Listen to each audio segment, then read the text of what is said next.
Hello everybody and welcome back to Warhammer 40K Rogue Trader. Oh man. Oh, it's finally here, it's happening. Oh boy. Oh man. We're getting the hell out of here, bro. Hopefully. I have no idea what's beyond this gate. But I've never looked forward to something more, honestly. I feel like we've been here forever. And I don't know, I just feel like exhausted of this place, especially with how it's challenged us in a lot of ways. But yeah, let's frickin' do this. Everyone, please head home. For the love of God. Please. Game crash, Lamau, imagine. No. Oh, dude. Hopefully we're out of here and we're back on the ship and everything's hunky-dory. You completed chapter 3. Horrors of Camorra behind them. A long and arduous journey. Possible only with the help of a Xenos guide lay ahead for the rogue trader and his party. From one strange destination to the next. Through unknowable environments. The mere sight of which could drive one to madness.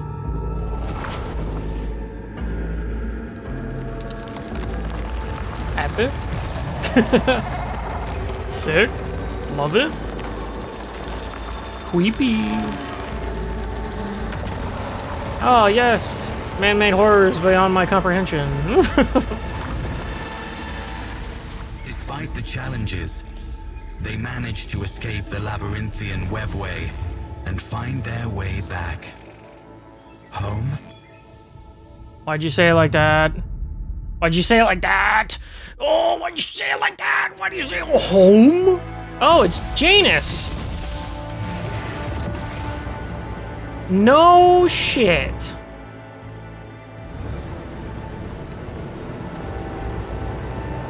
Assadin? It's Moron. Moron's silhouette emerges from the dense foliage without disturbing a single blade of grass. He addresses you in an accusatory tone of dissatisfaction. I sense your mind, monkey. Why are you skulking by the webway gate? Why have you come to Lilithon in secret? You intend ill for us? Oh. Moron's eyes shift to Earlet to Marazai, from Marazai to dude. Then back to Earlet again. He exclaims, God damn it, I can't talk. By Asarian's grace, what is the meaning of this strange visit? I apologize for intruding upon your hallowed ground. It is where my journey from Camorra has taken me. Kindly explain to your kinsman that there's no reason for him to be so riled up. Warm greetings to you as well. You're almost as hospitable as the Dark City. I just cut down a good 100 Aldari in Camorra. They're Drukhari, but okay. Keep up that tone and you will become the 101st. No, I'll just tell him what's up. You come from Camorra? Camorra? Anyway. Moron says nothing for a moment, then continues, his voice shocked. Now I see, the gate refused to obey me because it was sealed from within. By the Dark Ones, no doubt. The Lilithon was meant to become a slaughterhouse for the Drukhari. Moron's gaze bores into Earlet. For a few moments, intense silence as he considers something in his mind. At least, he says in a commanding tone, your arrival is sudden, outcast Earlet. But perhaps there's purpose behind it. You will serve your people shortly. Do you know anything about my abduction? You said you would serve the Aldari once more. Are you seeking to use her again? How are things on Janus? Your kinsman helped us escape.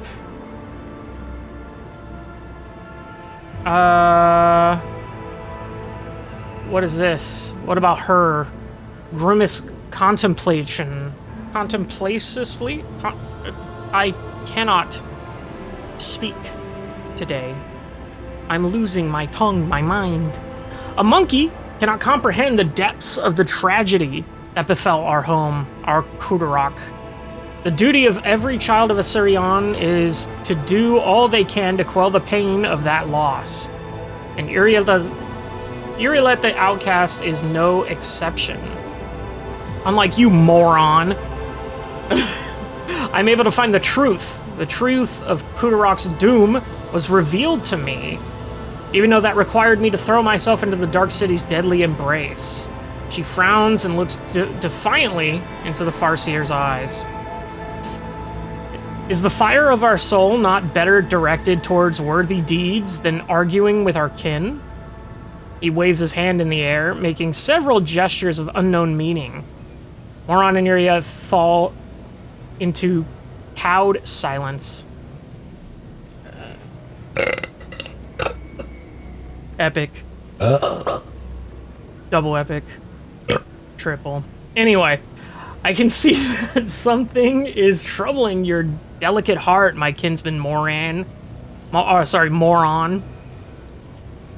your feelings with me and the Outcast then, and I will reveal the truth of Kudarak's fate to you a little later. Okay? We do not spend our time on the Lilithon in fruitless grief. On the contrary, our lost kin have answered my call and are now pleading for help. Driven by revenge, they set out to pursue the one responsible for Kudarak's rueful demise.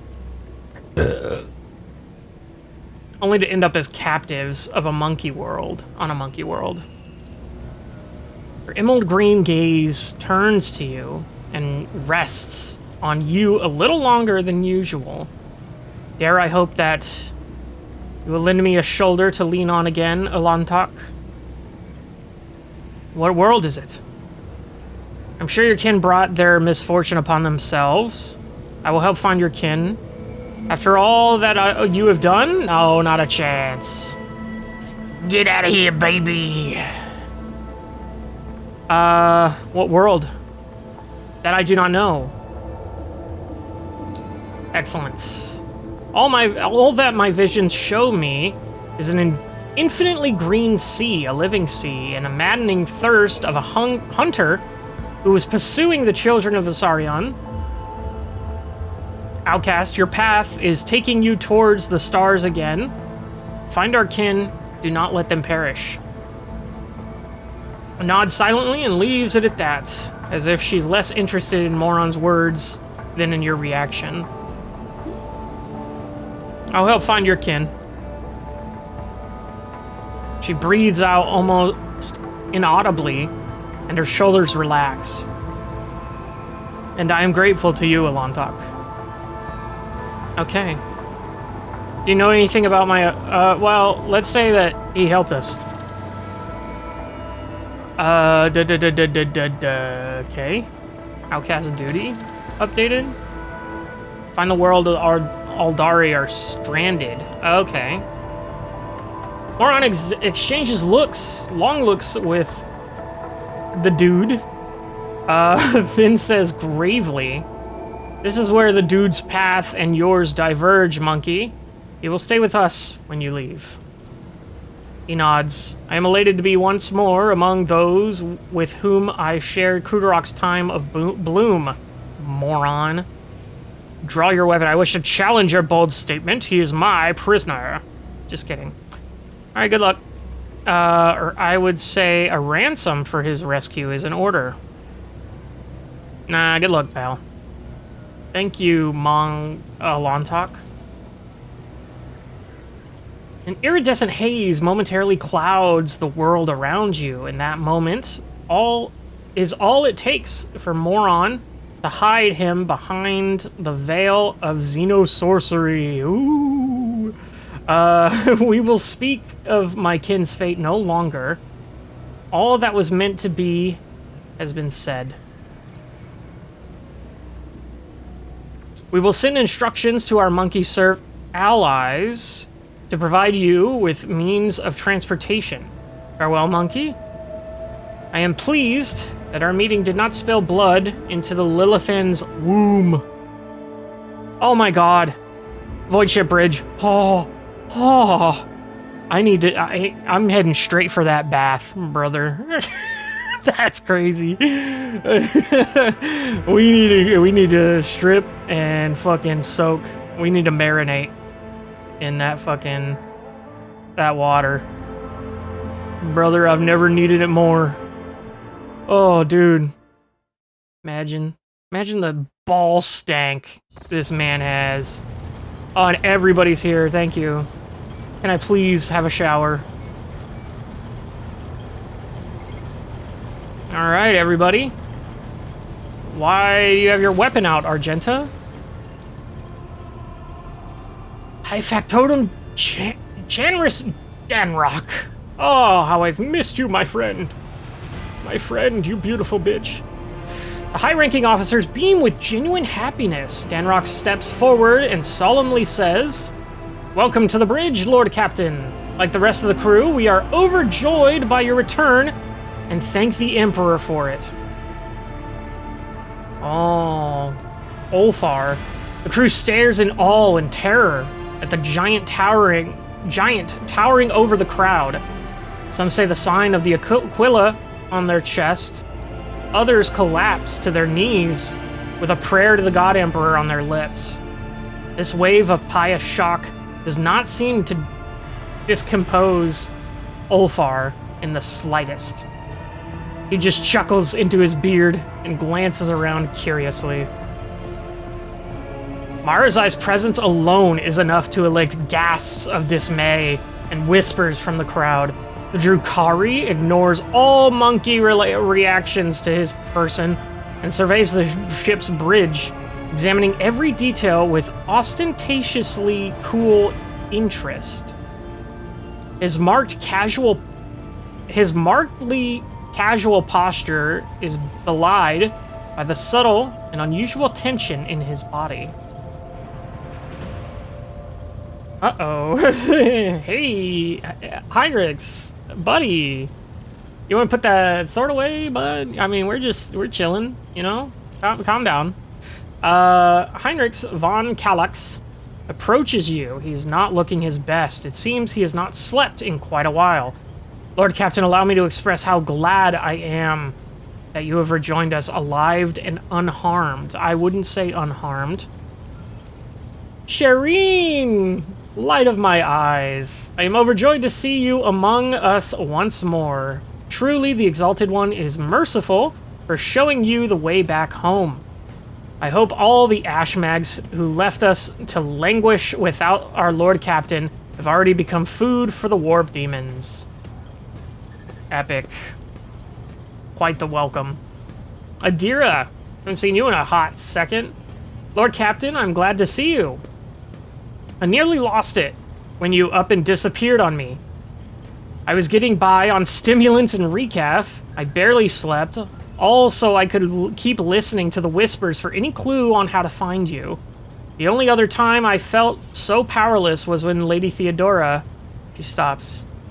Pardon me, Lord Captain. I'm talking nonsense. Sister Argenta greets you with burning eyes. Welcome back, road traitor. No trial could break the will of the Emperor's chosen or stop him from returning to those who have put their hopes in him. Pascal offers a respectful bow. The return of the Master of the Temple is an event honored by every spirit that dwells within the sacred system and machines of this abode. First off, how much do you know about my abduction? Where's my ship been all this time? Enough empty talk. Your master is waiting for a proper celebration. This is quite enough fawning and fussing. I wish to return to my duties immediately. How much do you know about my abduction? Vigis. Not much, Lord Captain. All contact with your party was lost shortly after the supposed pirates boarded the ship and abducted your companion's kinspeople. We immediately sent shuttles with boarding parties to your aid, but We didn't find anyone on the ship save for the crew, all of whom had either been butchered or driven insane. Her expression is inscrutable, but her eyes are fixed on you and you alone. Since your lordship's body was never recovered, we hoped against hope that you were still alive. Alas, even our most alert auger operators never spotted anything suspicious, and thus our ignominious failure put you in dire peril. Heinrich's gaze tense and almost desperate, is focused on you, but he says nothing. For now, at least. Dare we inquire what happened to your lordship? Your let help the Drukhari abduct me and take me to Komorag. I'm glad you realize you are to blame for my capture. You have not earned the right to hear about my adventures.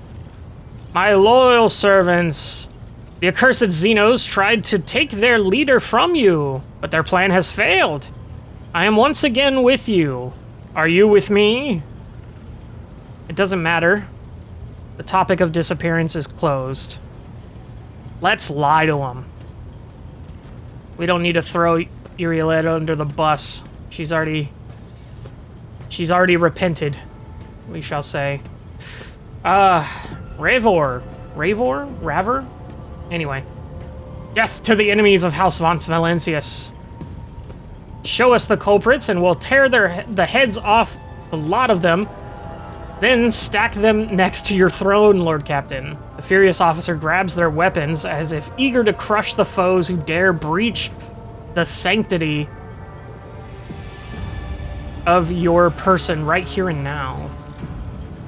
This is so touching. Marazai's voice is laced with venom. Get used to it, buddy. You're stuck with us now. Where's my ship been all this time? The Officers' Council decided to take the ship to Footfall, where one can hear the gossip of the entire expanse. Our agents tirelessly searched for information about your lordship.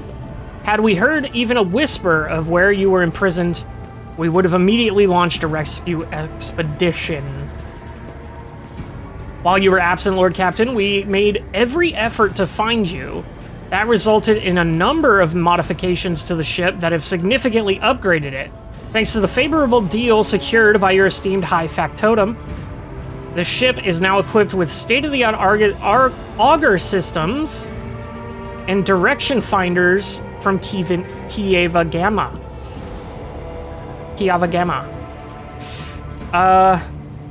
Enough empty talk. I want a celebration. We begin at once, your lordship. Glory to the rogue trader, glory to House von Valencius. Your subjects' triumphant roar sends a tremor through the bridge, it is as though the ship itself is greeting its long-lost owner. The factotum smacks his lips awkwardly and adds in a quieter voice, Lord Captain, the senior officers will report to you shortly. In your absence, we received a number of astropathic messages and dispatches that demand your attention. Well, I want to party. I want to party. Oh, Nomos!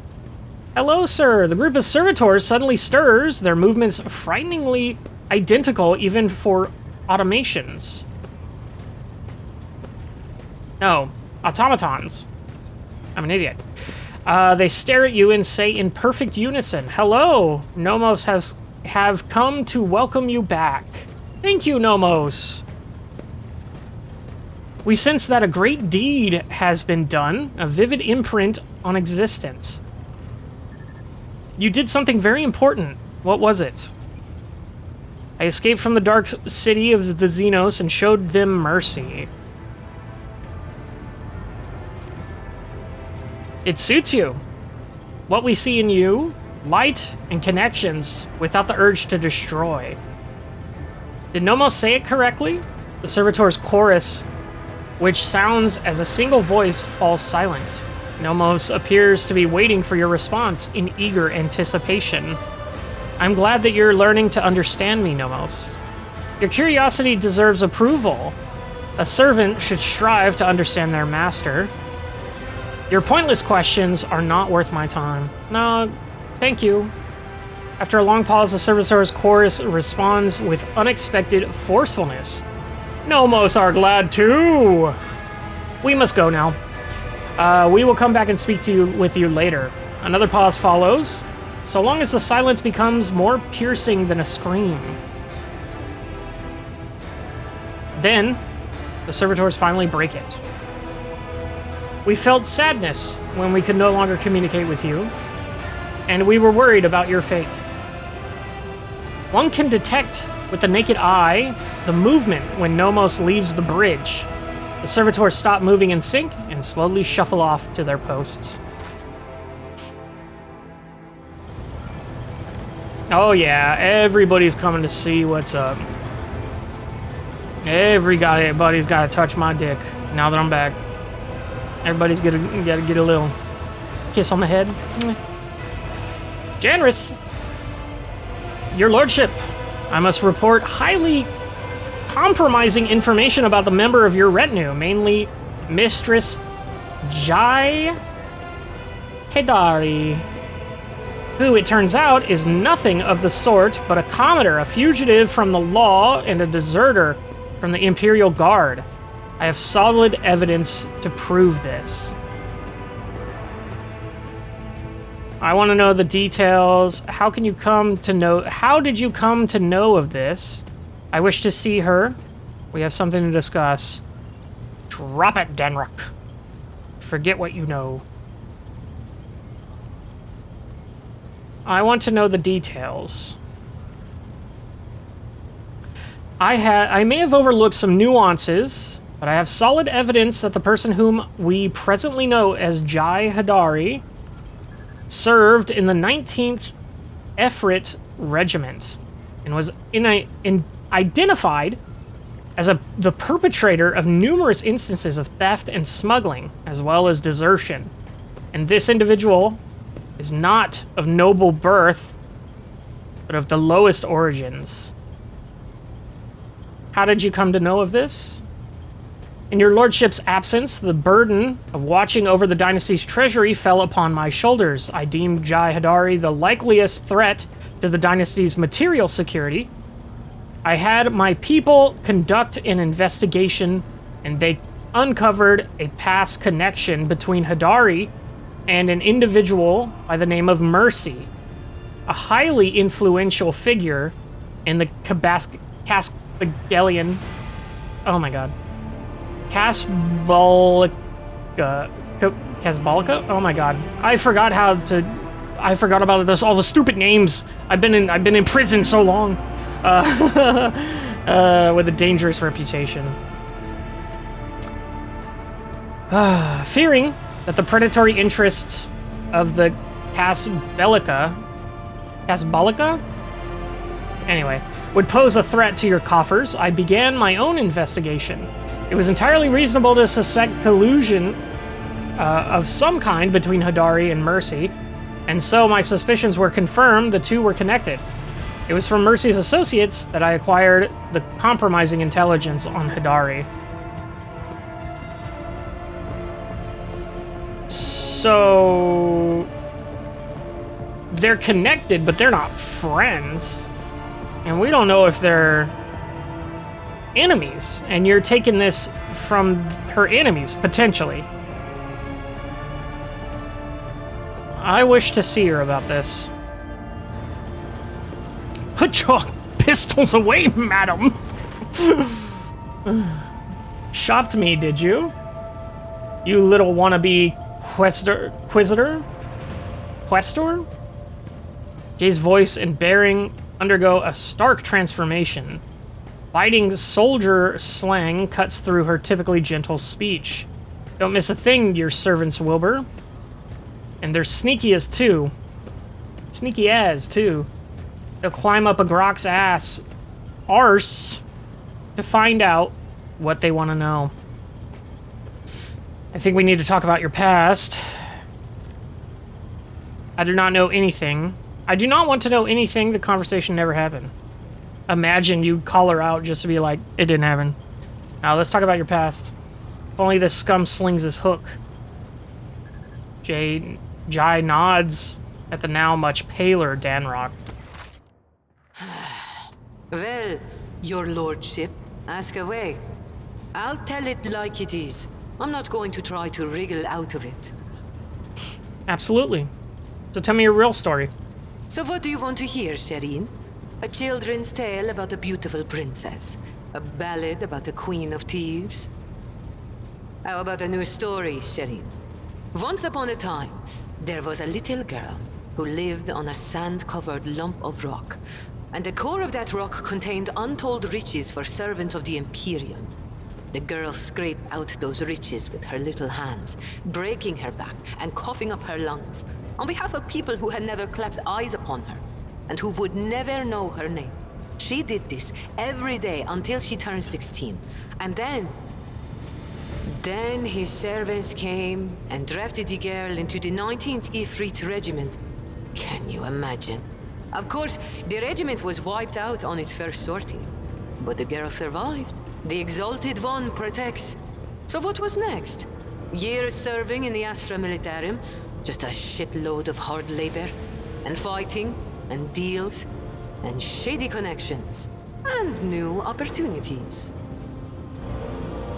But everything in this world ends sooner or later, Shireen. The now not-so-little girl went and fell in with the Kasbalika. She saved up a little gold, and she even indulged in excess from time to time, until living the good life almost cost the little girl her head after her patrons got caught in an internal investigation between the Officio Prefectus and Departamento Munitorum. Jesus Christ, good on you for saying those. I would have tripped, fell down the stairs, gone down the Grand Canyon, everything. So I would have fucked that ran up. as fast as her little legs could carry her, until her eyes and the beams of fortune brought her to the expanse. A shitty story, all things considered, Shireen. I knew you were no princess. Oh, really, Shireen? And there I thought you were quite ready to believe my time-honed thespian performance. Yeah, right. You have a family? The folks on Footfall are my only family, Shireen. The trickster twins and the rest of the rabble, plain-talking and loyal as dogs. And sometimes as dull as the pommel of a worn-out blade. So you used to be in the Imperial Guard. Corporal Haydari reporting for duty, sir. I've had enough of the Astra Militarum shit to last a lifetime, Shireen. And my body's collected enough souvenirs from run-ins with Xenos and heretics to last 2 lifetimes. Except, when it comes to the Guard, there's no such thing as used to be. That wretched life sank its claws into me good. But that also means I remember what it's like to be a small, shaking, insignificant pawn. And that's why I appreciate what I have now all the more. Fair. How'd you get involved with the Kasbalika? What? You think it's difficult? Once me and my fellow guardsmen snuck into the upper city in search of a good watering hole, where the high and mighty of that world congregated. Another time, our regiment was sent to defend the tallest spires on a hive world, and I had an epiphany. I saw how the other half lives, and by half, I mean the ones born with a diamond spoon in their mouth, instead of an entrenching shovel rammed up their arse. That's a good line. I like that. Diamond spoon in their mouth or a shovel up their ass. That's funny. My eyes were open to the truth, Shireen. The Imperium is full of opportunities, even for people like myself. The trick is knowing whose palms to grease, whose boots to lick, whose throat to squeeze, and whose arses to kick. I was very popular with everyone in the Guard Command, you see. I'd procure things for them, whatever they wanted. And so the Kasbalika took notice.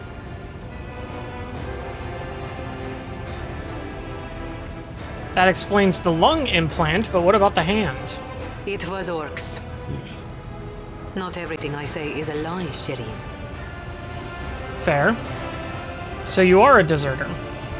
You know, Shireen, I could still be bouncing around from one world to another, holed up on tired old ships with only venal grunts for company, if I hadn't decided I wanted more for my life.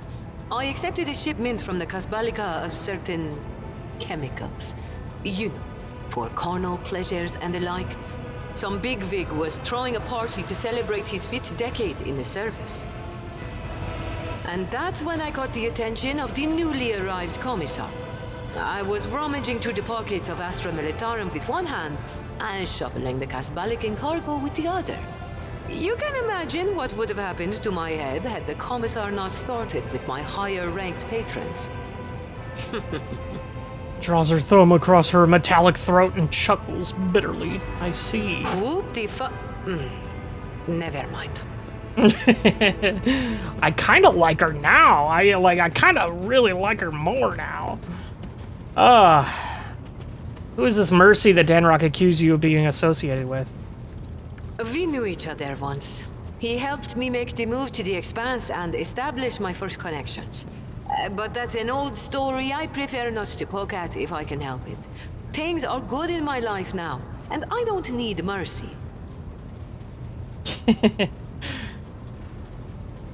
About your new persona. After what I heard, I thought of keeping you by my side makes me sick. Remove yourself from my presence. Kill! You will answer for everything you've done. I think we've covered everything. Return to your duties. About your new persona. Are you worried I'm going to start spitting on the deck and shriveling your officers' ears with my foul tongue? Don't be, Shireen. I much prefer being seen as a princess rather than a deserter. I'll continue to play the part in front of the others, but you wanted to talk frankly, so I've dropped the act. Return to your duties. Sir, yes, sir. Your lordship, Shireen. I'll be here, all primed and ready to go. Jai's lips curve into a faint smile now that the seal of silence that has shackled them for years has finally been broken. Now then, Lord Captain, shall we get to business? We have a number of items to go over. He adjusts his jacket before addressing you. First and foremost, I have news about your subjects. In the time that we were gone, the servants of House von Valancius have toiled tirelessly in their service to you, and for the benefit of the entire Trade Protectorate. Once word of your return reaches every von Valancius world, why, the masses will be ecstatic. Never before has the Expanse known a leader as merciful as you. The fanatics of the Creed may whisper about the heresies of the mind begrudgingly,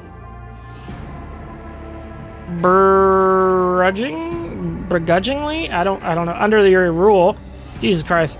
But your benevolence has forever captured the soul of millions of ordinary subjects. Fall of Satinal's Pride. Huh. The Expanse is in flames, your lordship. Squadrons and smaller groups of despicable Drukhari radar system. The cult of the Final Dawn has emerged in full force, wreaking havoc everywhere. We've heard rumors of the fall of Sentinel's Pride. Sentinel's Pride?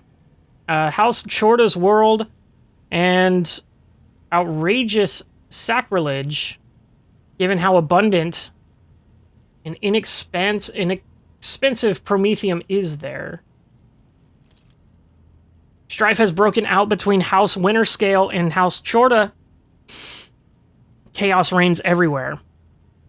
Only the esteemed Lord Inquisitor is trying to fight it, concentrating all available forces at footfall to draw them into a fist that will smash the rampaging heretics and Xenos vermin. Okay. What kind of Xenos are attacking the Expanse? How fare the worlds of my dynasty? So Xavier Calcazar, or is it Javier? Is it Javier? Just kidding. He's Mexican. So Xavier Calcazar is leading the defense. What is the source of the strife between Caglos, the people, Chorda and Winterscale. Is there anything else I should know? So what kind of Xenos are attacking? Drukhari, your lordship, their squadrons, both large and small, are invading the Expanse, unleashing carnage on planets, taking captives by the thousands and attacking ships. It is as if something has poked their nest, if you will, and now they are lashing out. How fare the worlds of my dynasty? The heretics'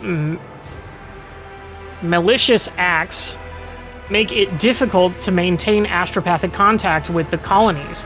Cult of the Final Dawn strikes everywhere, and their sleeper agents are active on every planet. In Vabos 6, a mutiny was crushed after a group of newly arrived prisoners succumbed to blasphemous propaganda. But other worlds stand firm against the onslaught of the enemies of humanity and do not succumb to their pernicious influence? So the Inquisitor's leading the defense. Lord Inquisitor and the Lord Captain. Exactly. The esteemed Lord Inquisitor Calcazar has declared himself Warden of the Coronis Expanse and issued orders to requisition troops. He has made Footfall his base of operations, and it is the most logistically convenient point. From there, his fleets strike throughout the Expanse, destroying the forces of the Cult of the Final Dawn and the abominable Drukhari. He may be all that currently stands in the way of the Expanse being reduced to ashes. When heretics laid siege to Euphrates II, the hollowed forge of the Cagnian fleet, the Lord Inquisitor sent an erroneous force. Now they and the Explorator squadrons, recalled from the front lines, stand together against the heretics in the battle for the sacred planet. What about the strife between the Winterscale and the Chorda? When the esteemed Lord Inquisitor called upon the rogue traders to join his forces, her ladyship, Chorda, heeded the summons while his lordship, Caglios Winterscale, ignored it. Okay. Rumor has it, his refusal was defiant in manner and served as a pretext for Lady Chorda to declare war on House Winterscale. Winterscale ships are being hunted, and his world's occupied under the pretense of compelling them to submit to the Imperial Creed. Surprisingly, for all of his love of fighting, Winterscale is in no hurry to defend his domain. According to the intercepted astropathic messages, he and his retinue are currently on Quetzda Temur, hunting down a Xenos fleet, Aldari, by all appearances. Is there anything else I should know? I have good news to share as well. The Heartless is fully repaired. Its hull has been considerably reinforced, and after a complete cycle of tech litanies, the fighter craft in its hangar now eagerly await the chance to show their worth in battle. Hell yeah. Why are you guys like 3 feet in the air? I just realized now. Anyway, the factotum lowers his head in thought. There have been other minor developments. If you so wish, I will gladly bring them up to you to speed on the bridge. I would not want you to take up any more time away from this occasion. Thank you for the report. Everybody float out of here. Or just the two of you. Abelard. Lord Captain. Abelard bows his head. Allow me to make a request, a personal one. While you are away, the choir master received... Don't you mean while we were away? Anyway, the choir master received an astropathic message from Dargonis. It concerns my family. The Wysarians have been accused of treason against House von Valencius. What? How is that possible? Your family have shown their true colors at last. How is that possible? I cannot comprehend it. The Seneschal shakes his head helplessly. The Wessarians have served the Rogue Trader dynasty loyally for generations. This is hard to admit, but the news has come as a crushing blow. The accusations were leveled by, or on behalf of, the Drive Stems. Of course, those bastards. The governing house. Under normal circumstances, the investigation would not have required your involvement, and my entire family would have been... But being of noble stock, the Wessarians are entitled under an ancient custom to petition for a rogue trader's personal protection once in a generation. Your personal protection, Lord Captain. Your personal protection, Lord Captain. Abelard raises his gaze to you. Do not deny us our honor. That honor, I implore you. Abelard, what if your family is guilty? Tell the choir master to send a message to Argona saying I will personally take part in the investigation. I'm sorry, Abelard, I refuse to offer House Wessarian my protection. Send the message. Breathes a sigh of relief and seems to grow an inch or two taller. It will be done, Lord Captain. Adira hurriedly enters the study, sniffing and hunching her shoulders. She looks haggard. There are bags under her eyes, her hair is disheveled, and her hands quiver slightly every few moments. With some effort, she focuses her eyes on you and focuses a crooked smile. Thank you for agreeing to hear me out, Lord Captain. Here's the deal. After all that happened recently, the voices in my head suddenly flared up and started gabbling. Gabbling? Worse than before. Don't get the wrong idea. I'm handling them just fine, but I think I know of a way I can get them to settle down a bit. I keep having the same visions over and over again.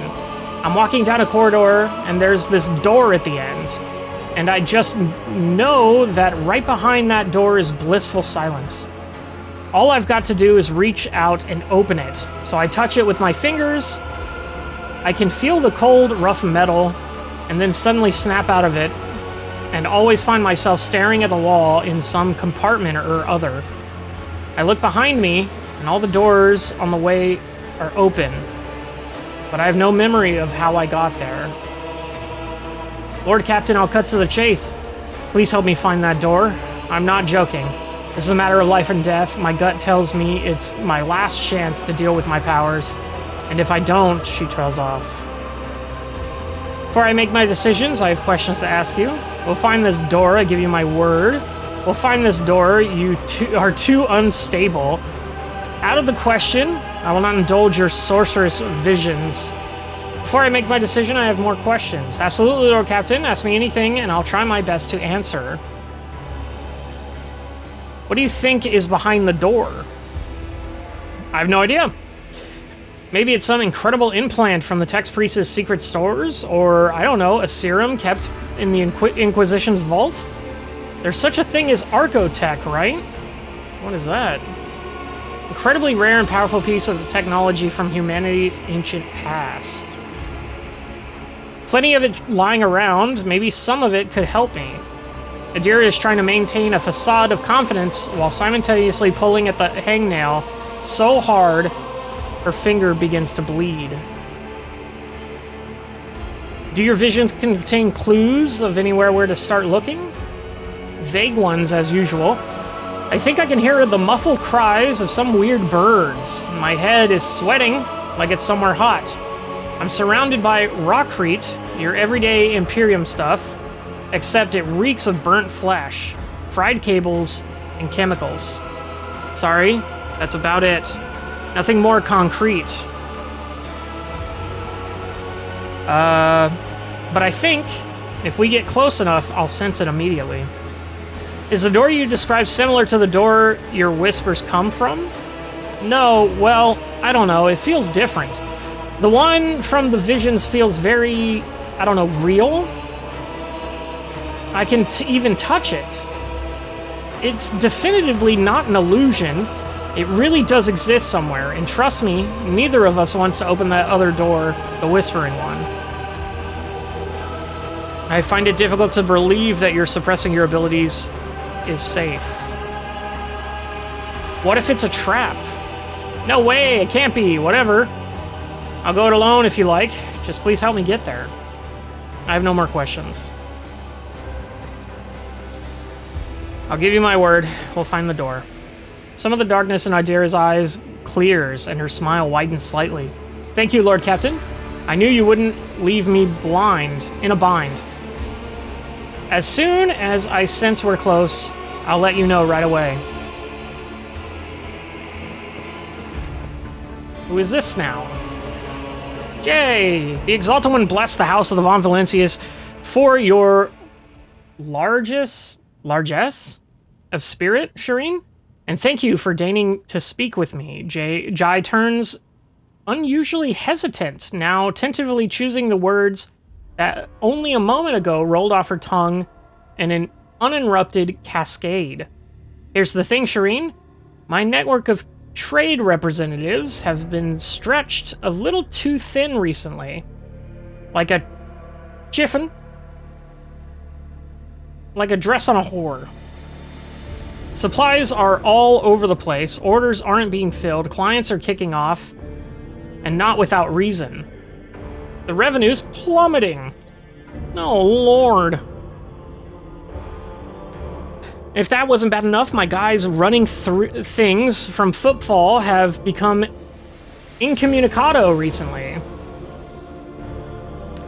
And the astropathic message has finally come in to tell me why. Some Ashmag, or Ashmags, Throne Smite them all, has captured my gang. And they're threatening to kill every last one of those hard-grafting whelps if I don't do what they want. You gonna fuck a pig? Live on TV? And they only want one thing.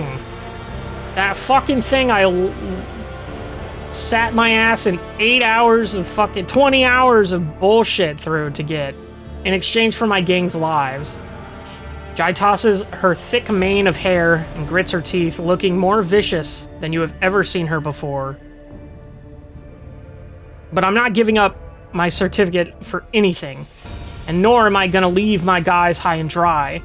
That's why I'm begging for your help and protection, Shireen.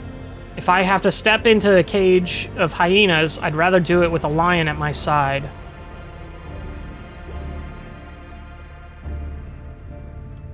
Ptolemy did not say who sent the message? Shireen, you know yourself that all the astropathic chit-chat is nothing but a stream of images, thoughts, intentions, nothing concrete. But I don't need the name of the sender, I already know it. I can smell Falco's stench all over this. Or else it's Vladim's doing. It's just that damn Ashmag style. As I take him.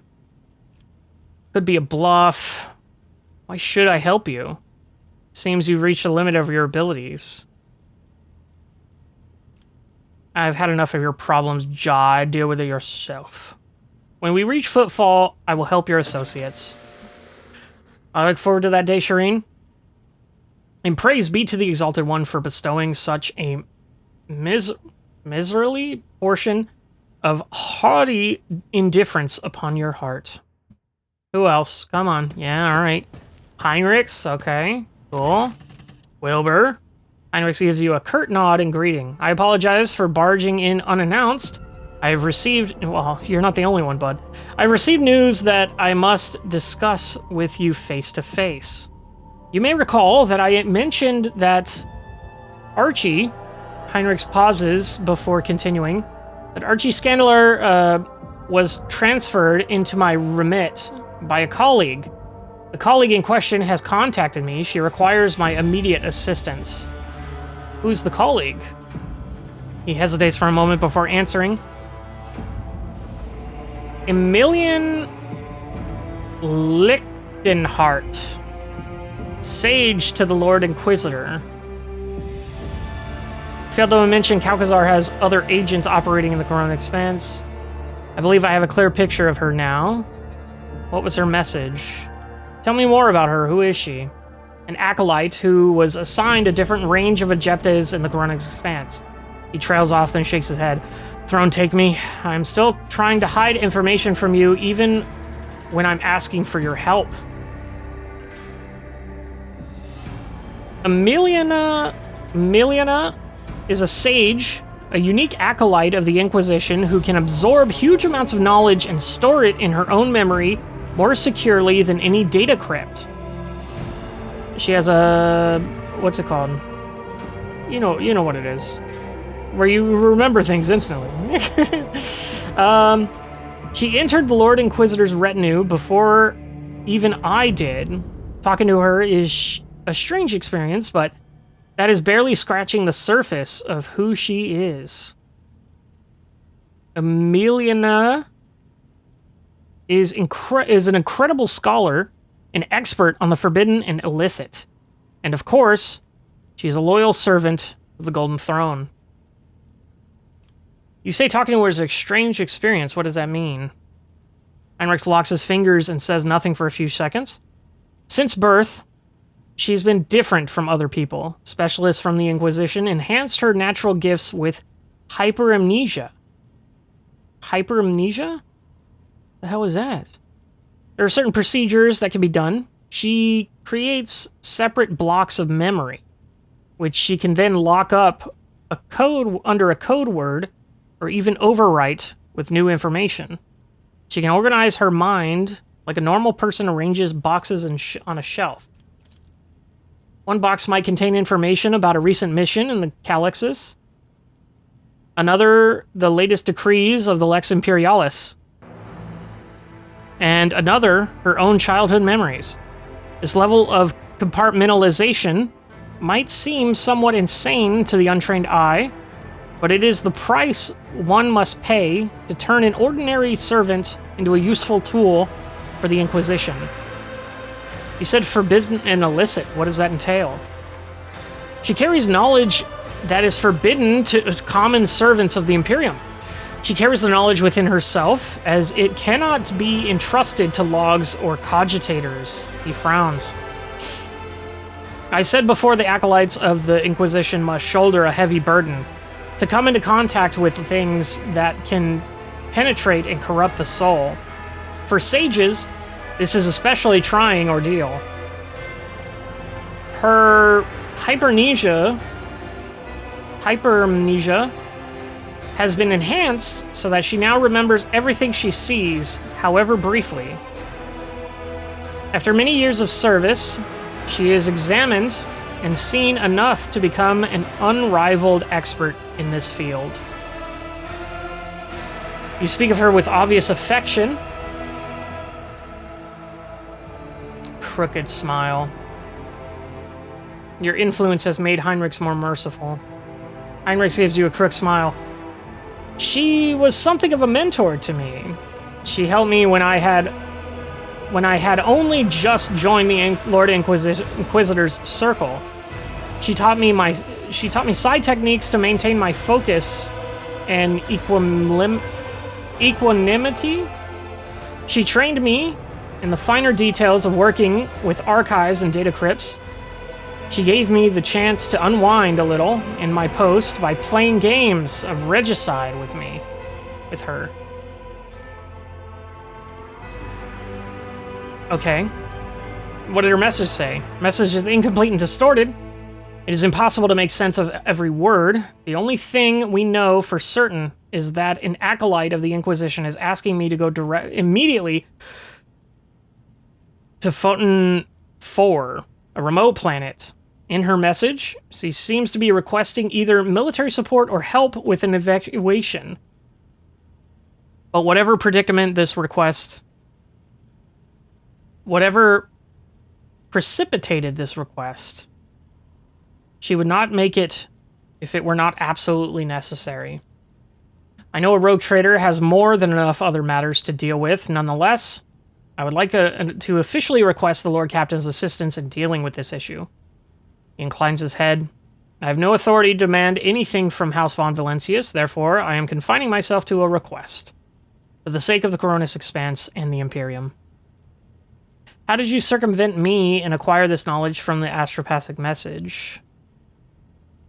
Is there any hint of what exactly is threatening the planet? He says nothing for a time, then begins to speak, slowly, as though he is fighting against resistance. For the avoidance of leaks, the details of the objectives to specific acolytes shall remain a secret.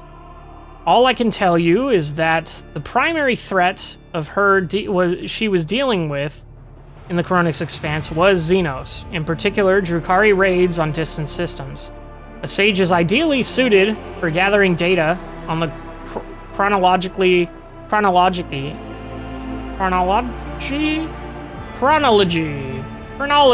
Jesus Christ, chronology of this problem, and finding appropriate methods for combating it.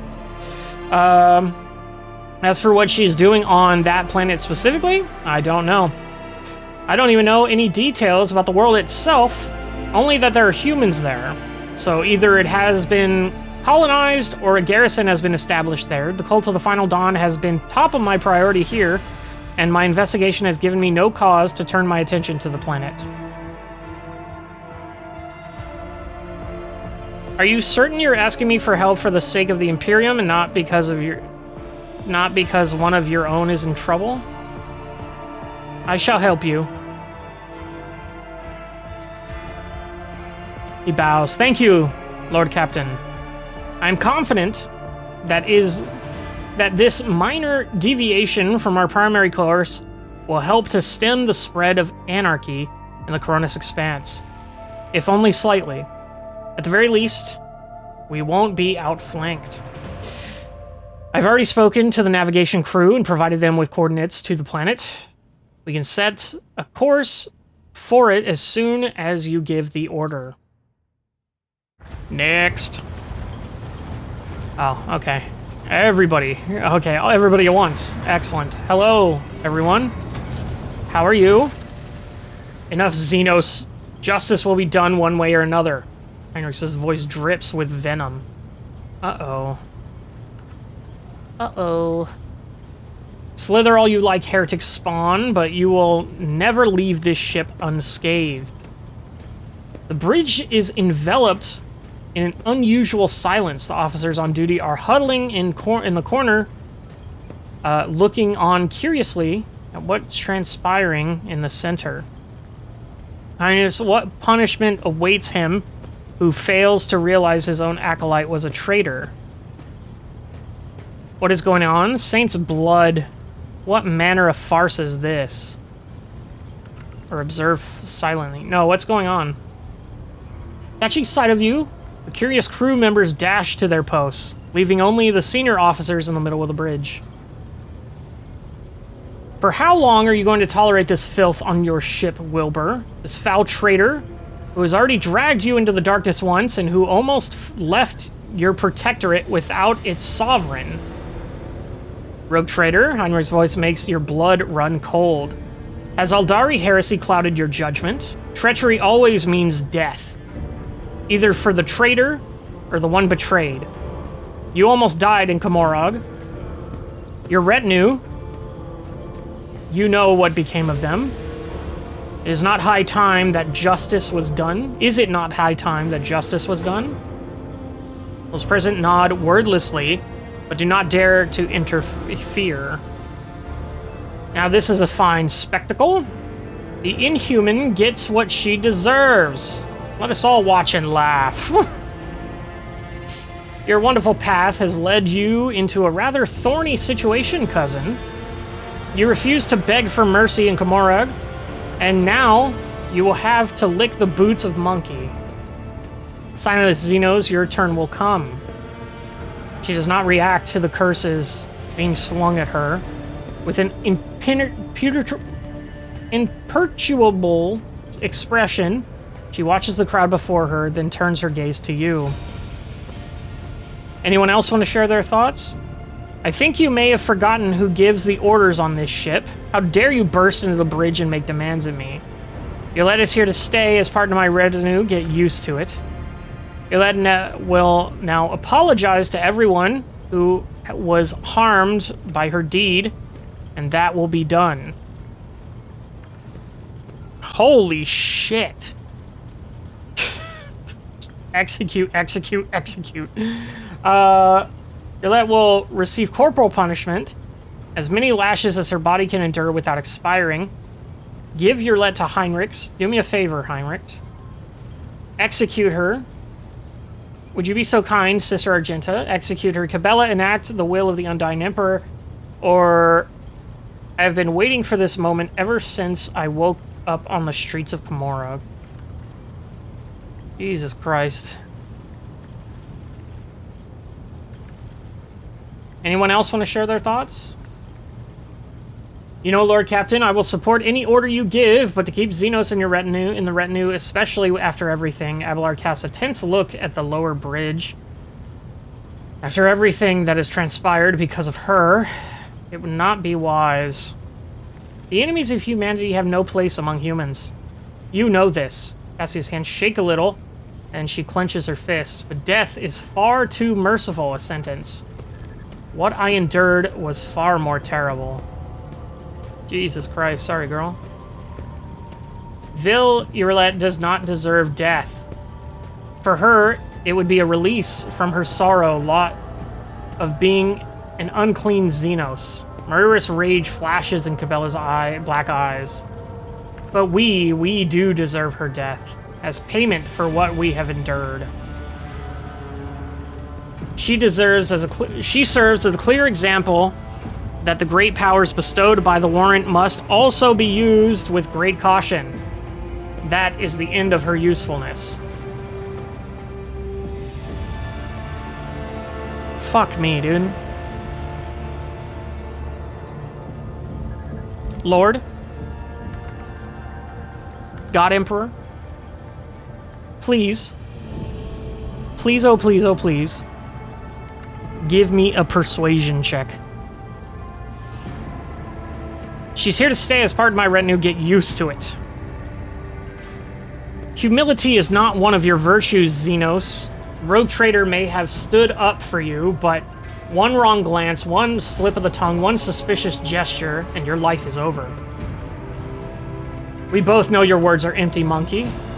You will not disobey the Elantok's orders, for you see no point in paying for my death with your own. Easy forgiveness is a sign of impending weakness, Rogue Trader. Think on this. Argenta reluctantly lifts her hand from her weapon. Everyone present timidly averts their eyes. Speaking up against you defiantly was not part of the plan. Are you alright? They will forgive you, not all of them and not right away, but they will. Do you really not care what happens? Are you trying to conceal your true feelings again? Are you alright? She shrugs uncertainly. Your monkey have had it worse. I will live, and the wounds of my soul will eventually heal.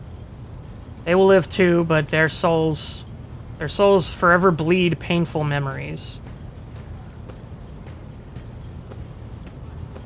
They'll forgive you eventually. Not all of them. Stop it. You cannot believe that, Elantok. I do not need words of comfort. The words of this monkey do not touch my soul. Only your thoughts matter. Yours and mine. Do you really not care? Or are you trying to hide your feelings? I am sorry that my mistake led anyone along the paths of the Dark City. I can see their pain and rage and understand, but words and pity will not help them. Only time and perhaps revenge, which will dull their pain for a little while. But you have taken away their chance for revenge, Elantok, and all we can do now is wait. It's time to get back to work. She nods and gestures elegantly before leaving. Until we meet again, Elantok, may the darkness scatter into a myriad of new stars before you. Holy shit, we're done? It was only an hour of just straight talking to people and getting caught up on bullshit. Oh my god, dude. Both three, do you copy? Finish cleaning and return to the docking station. What is this? Okay. There's that guy again. Leetard. Anyway, yeah, so we have the map here that we can go into. I think next episode we're going to be doing a lot more talking as well, because of the fact that I need to get caught up with all my party members. So I'm going to be talking to everyone individually, seeing their updated dialogue, I guess, checking in, seeing what's up. But after that, we go back into the universe, into the Coronis Expanse, where we can once again run out of Navigator's Insight and cry in a corner of the universe and just wait to die. But, oh man, crazy. I'm so glad to be out of there and back here, dude. Like, it didn't occur to me how much I missed this little deck until I couldn't use it anymore.